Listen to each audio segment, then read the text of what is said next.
മറ്റുള്ളവരെ കുറിച്ച് പാടുന്നില്ല, പിണറായിയെ കുറിച്ച് പാടുന്നു. പിണറായി വിജയനെ കുറിച്ച് പാടുന്നെങ്കിൽ അത് പിണറായി വിജയന്റെ മിടുക്കാണ് എന്ന് അംഗീകരിക്കാൻ ഉണ്ണിസാറിന് കഴിയില്ലായിരിക്കാം. പക്ഷേ നല്ലതാണെന്നുണ്ടെങ്കിൽ നല്ലതിനെ അംഗീകരിക്കണം. മോശം കാര്യങ്ങൾ പിണറായി വിജയനെ ഏറ്റവും കൂടുതൽ നമ്മൾ ഇവിടെ നിന്ന് പല വിഷയങ്ങളിലും വിമർശിച്ചിട്ടുണ്ട്. ഒരു 90% ചർച്ചകളിൽ മുഖ്യമന്ത്രി പിണറായി വിജയനെ, അതുപോലെ തന്നെ ഭരണത്തെ, നവകേരള സദസ്സിനെയൊക്കെ തുടർച്ചയായിട്ട് നമ്മൾ ഒരു ലാബിൽ നടക്കുന്ന ഡിസെക്ഷൻ പോലെയായിരുന്നു.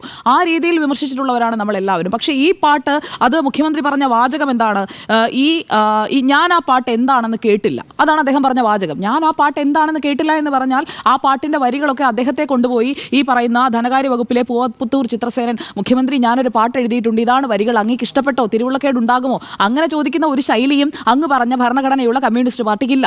എന്തായാലും ഈ ചിത്രസേനനെ അങ്ങനെ ഒരു പാട്ട് എഴുതാനായിട്ട് എം വി ഗോവിന്ദൻ ചുമതലപ്പെടുത്തിയിട്ടുമില്ല എന്നാണ് ഞാൻ മനസ്സിലാക്കുന്നത്.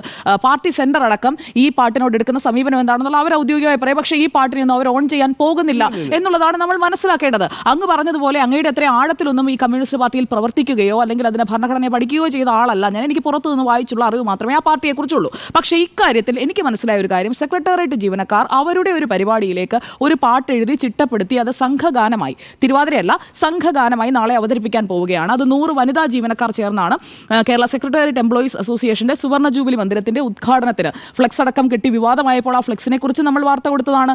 അതേക്കുറിച്ചും ആ ഫ്ലെക്സിനെ കുറിച്ചും അതുപോലെ അത് കെട്ടിയത് ശരിയായില്ല എന്ന് പറഞ്ഞ് വാർത്ത കൊടുക്കുകയും ഇപ്പോൾ ഹൈക്കോടതി അടക്കം അതിൽ ഇടപെടുകയും ചെയ്തതാണ്. അപ്പോൾ ആ ഫ്ലെക്സ് കെട്ടുന്നത് ഹൈക്കോടതി ഉത്തരവിന് വിരുദ്ധമായിട്ടുള്ള ഒന്നാണ് എന്ന് പറഞ്ഞ് വാർത്ത കൊടുക്കുകയും ചർച്ച ചെയ്യുകയും അതിനെ വിമർശിക്കുകയും ചെയ്യുന്ന നമ്മൾ, ജീവനക്കാരാണ് ഈ നിമിഷം വരെ CPIM എന്ന പാർട്ടിയുടെ ഏതെങ്കിലും ഒരു ഘടകം അല്ലെങ്കിൽ പാർട്ടി സെന്റർ ഈ ഗാനത്തെക്കുറിച്ച് ഇത് ഞങ്ങളുടെ അറിവോടെയാണ്, അങ്ങനെ ഒരു ഗാനത്തിന് എന്താ കുഴപ്പം എന്ന് ചോദിച്ചുകൊണ്ട് എൻഡോഴ്സ് ചെയ്തുകൊണ്ട് ഒരു നേതാവ് പോലും വന്നിട്ടില്ല, ഒരു പ്രാദേശിക നേതാവ് പോലും വന്നിട്ടില്ലാത്ത കാര്യത്തിൽ പാർട്ടിയുടെ ചട്ടം ഇതല്ല, പാർട്ടി ശൈലി ഇതല്ല, ഇതിനു മുൻപുള്ള മുഖ്യമന്ത്രിമാരെ കുറിച്ച്, നേതാക്കളെ കുറിച്ച് ഇങ്ങനെ പാട്ട് എഴുതിയിട്ടുണ്ടോ, ഇങ്ങനെ എഴുതാൻ പാടുണ്ടോ എന്നൊക്കെ ചോദിക്കുന്നതിന് പിന്നിൽ എനിക്ക് കാണാൻ കഴിയുന്ന ഒരു കാരണം അന്ധമായ പിണറായി വിരോധമുണ്ട്. പിണറായി വിജയനെ കുറിച്ച് നല്ലതൊന്നും ആരും പറയാൻ ില്ല എന്നുള്ള ഒരു വിചാരമുണ്ട്. പിണറായി വിജയനെ നന്നായി കാണുന്നവരുമുണ്ട്, മോശമായി കാണുന്നവരുണ്ട്. മോശമായി കാണുന്നവരുടെ എണ്ണം ഒരുപക്ഷെ കൂടുതലായിരിക്കാം. അതിൽപ്പെട്ടവർക്ക് നല്ലത് കണ്ടാൽ ചിലപ്പോൾ ഇഷ്ടപ്പെട്ടില്ല എന്നും വരും. മറുഭാഗത്ത് നിൽക്കുന്ന ആളുകൾക്ക് അതേപോലെ തന്നെ പിണറായി വിജയനെ ഇഷ്ടപ്പെടാനായിട്ടുള്ള കാരണങ്ങൾ ഉണ്ടാകും. ഞാനൊരു പിണറായി ഫാൻ ഒന്നുമല്ല, പക്ഷേ പിണറായി വിജയൻ ചെയ്യുന്ന മോശം കാര്യങ്ങളെ നിശ്ചിതമായി തന്നെ വിമർശിക്കുകയും ഇനിയും അങ്ങോട്ട് വിമർശനം തുടരുകയും തന്നെ ചെയ്യുന്ന ഒരു വ്യക്തിയാണ് ഞാൻ. പക്ഷേ ഇവിടെ ഈ തൃശ്ശൂർ സമ്മേളനത്തിലൊക്കെ അദ്ദേഹത്തിന്റെ പടം പതിപ്പിച്ചിട്ടുള്ള ഫ്ലാഗൊക്കെ ഉയർന്നിരുന്നല്ലോ, അന്നത് താഴ്ത്താനാണ് പിണറായി വിജയൻ പറഞ്ഞതെന്നാണ് ഞാൻ ഓർക്കുന്നത്. എന്തായാലും എല്ലാ കാര്യങ്ങളിലും പിണറായി വിജയൻ വളരെ ധാർഷ്ട്യത്തോടെ ഇടപെടുന്നു. കടക്കു പുറത്തെന്ന് പറയുന്ന പിണറായി വിജയൻ, അങ്ങനെ വിമർശിക്കുന്ന പിണറായി വിജയനെ ഏറ്റവും കൂടുതൽ വിമർശിച്ചിട്ടുണ്ട്. മാധ്യമങ്ങളുടെ ഏറ്റവും കൂടുതൽ ചർച്ചകൾക്ക് വിധേയനായിട്ടുള്ള ഒരു മുഖ്യമന്ത്രി അങ്ങ് പറഞ്ഞതുപോലെ മറ്റാരുമല്ല, അത് പിണറായി വിജയൻ തന്നെയാണ്.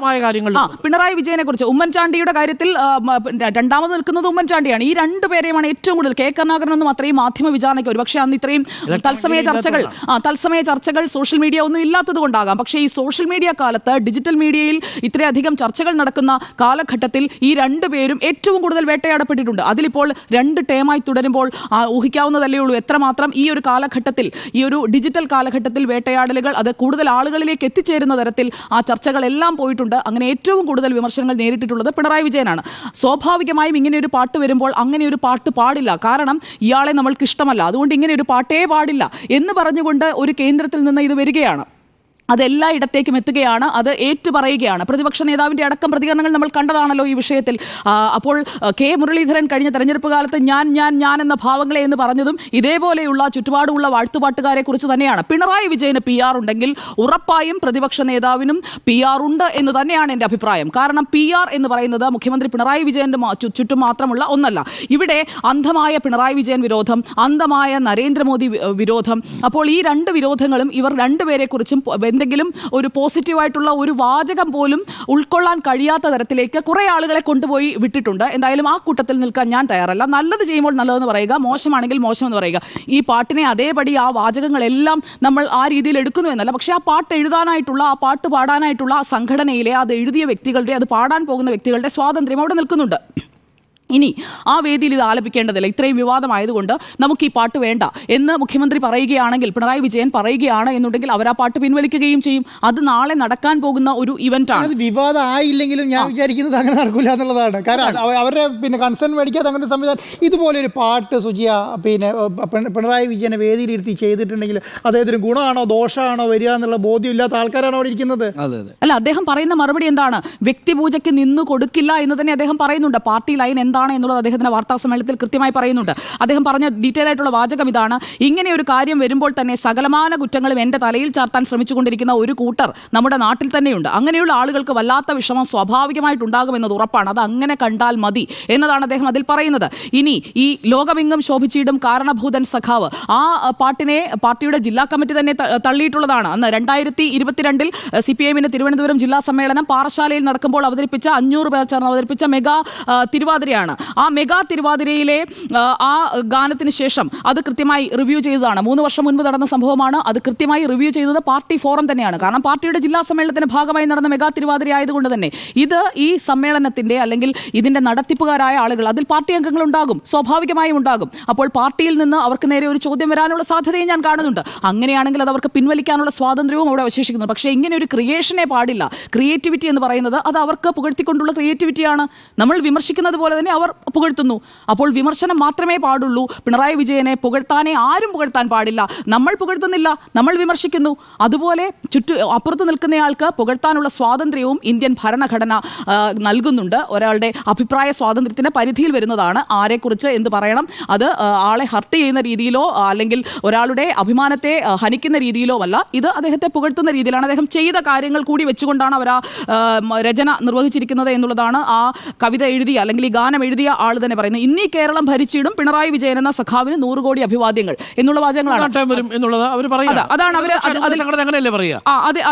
അതിൽ പറയുന്നത് അങ്ങനെയാണ്. മെഗാ തിരുവാതിരയ്ക്ക് പറയുന്നത് അങ്ങനെയാണ്: ഈ ഫീനിക്സ് പക്ഷിയായി മാറാൻ ശക്തമായ ത്യാഗപൂർണ്ണ ജീവിതം വരിച്ചയാളാണ് പിണറായി. പാടവും പറമ്പും കേരമൊക്കെയും പടക്കളം, ജന്മിവാഴ്ചയെ തകർത്ത് തൊഴിലിടങ്ങളാക്കിയോൻ, പണിയെടുത്ത് ഭക്ഷണത്തിനായി പൊരുതും അച്ഛനെ തഴുകിയ കരങ്ങളിൽ ഭരണചക്രമായിത. അദ്ദേഹത്തിന്റെ ലൈഫ് എന്താണ് അത് പറയുന്നു. അതുപോലെ തന്നെ അങ്ങനെയുള്ള ഇവന്റ്സ് ആണ് അതിൽ നറേറ്റ് ചെയ്തിരിക്കുന്നത്. അപ്പോൾ ആ പാട്ടിനെ അല്ലെങ്കിൽ ആ പാട്ട് കാര്യം കൂടിയുണ്ട് സുജയ. ഇത് സാധാരണ എല്ലാ അവാർഡ് പരിപാടികളിലും ഇത് ഗദ്യരൂപത്തിൽ പറയാറുണ്ട്. പാടത്തും പറമ്പിലും പണിയെടുക്കുന്നവരുടെ അഭയ കേന്ദ്രമായിരിക്കുന്ന ഒരാൾ മുഖ്യമന്ത്രി എന്ന നിലയിലാണ് അവതരിപ്പിക്കപ്പെടാറ്. ഇത് പാട്ടിന്റെ രൂപത്തിൽ എഴുതുമ്പോഴാണ് ചിലർക്ക് ബുദ്ധിമുട്ട്. അല്ല, ആ പാട്ട് ഞാൻ പറയുന്നത് നമ്മൾ ഇത്രയ്ക്ക് അസഹിഷ്ണുത പാടില്ല എന്നുള്ളതാണ്. പുകഴ്ത്തലും കേൾക്കാനും വിമർശനം കേൾക്കാനും ഒരേ രീതിയിലുള്ള സഹിഷ്ണുതയുള്ള ചെവികൾ ഉണ്ടാവുക എന്നതാണ് പ്രധാനം. നമുക്കൊരാളെ ഇഷ്ടമല്ല എന്ന് കരുതി അയാളെക്കുറിച്ച് മറ്റാരും നല്ലത് പറയാൻ പാടില്ല എന്നുള്ള ഒരു വിചാരം ശരിയല്ല. അദ്ദേഹത്തിന് ചുറ്റിലും സ്തുതിപാഠകരുണ്ടോ എന്ന് അങ്ങേപോലെ തന്നെ ആ ചോദ്യത്തിൽ ഞാൻ അവസാനിപ്പിച്ചോട്ടെ. ഈ ചുറ്റിലും സ്തുതിപാഠകരുണ്ടോ എന്നതിൽ ചുറ്റിലുമുണ്ട് എന്നതല്ല, സ്തുതിപാഠകരുണ്ടാകും, അത് എല്ലാവർക്കും ഉണ്ടാകും. അത്ര മാത്രമേ ഉള്ളൂ. ചുറ്റിലും എന്നുള്ള ആ വാക്കിൽ എനിക്കും വിയോജിപ്പുണ്ട്.